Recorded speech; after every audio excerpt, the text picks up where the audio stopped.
L'idée générale de ce lycée, c'est de proposer aux élèves de travailler différemment, de manière innovante, de façon à les préparer en tant que futurs citoyens et citoyennes, et pas seulement en tant que bacheliers et bachelières. Bonjour à tout le monde et merci d'être ici. Certains sont déjà venus voir l'exposition, je pense, je reconnais les visages. Bon, en tout cas, on est un groupe d'artistes, une association qui s'appelle le Collectif ACT. Et le Collectif ACT a un partenariat avec le lycée qui va amener notre groupe d'artistes à être présent dans le lycée pendant 3 ans. Donc on a des bureaux ici, un lieu de travail, etc. Donc il y a une vraie présence des artistes du domaine des arts plastiques. On est tous plasticiens, c'est-à-dire qu'on est des artistes du secteur des arts plastiques. Ça fait à peine un mois qu'on a pris nos espaces. Donc là, on est dans le bureau qui nous permet d'administrer d'une certaine manière le projet avec l'ensemble du collectif et l'équipe du LP2I.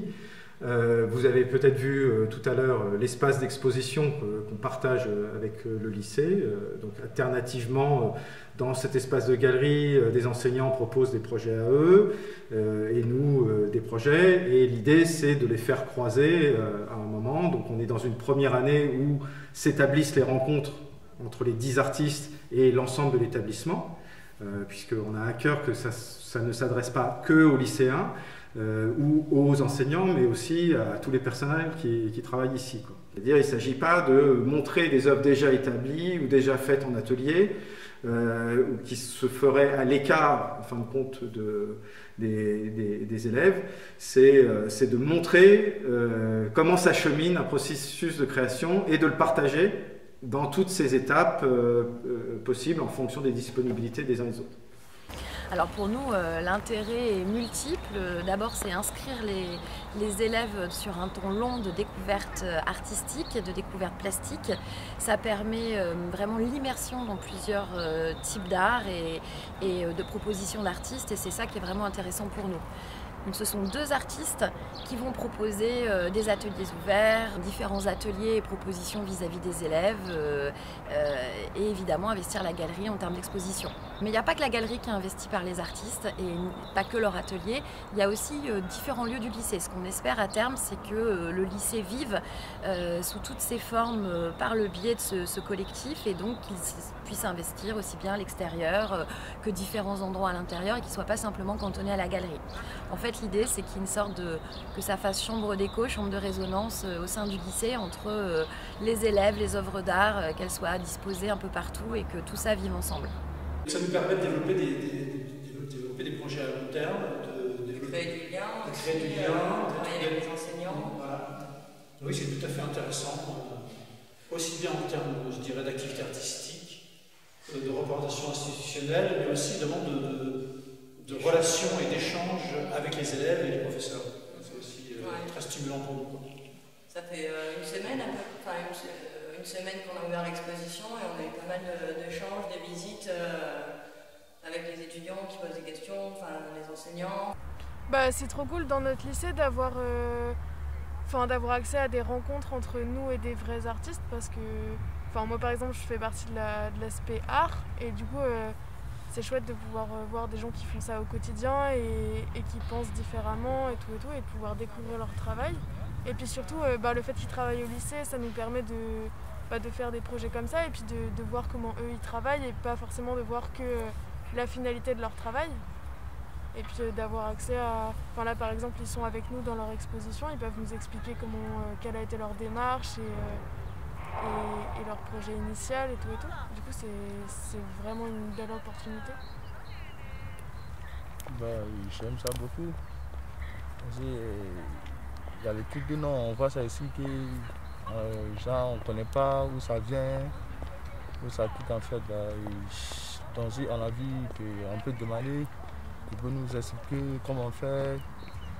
Moi j'aime ça beaucoup pour faire les activités là en fait.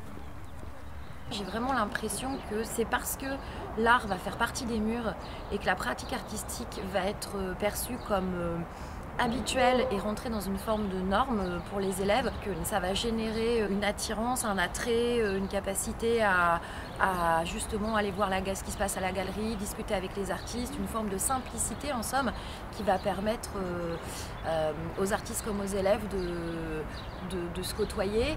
Et je pense en plus que la diversité des duos va permettre de relancer constamment une forme d'intérêt pour les élèves.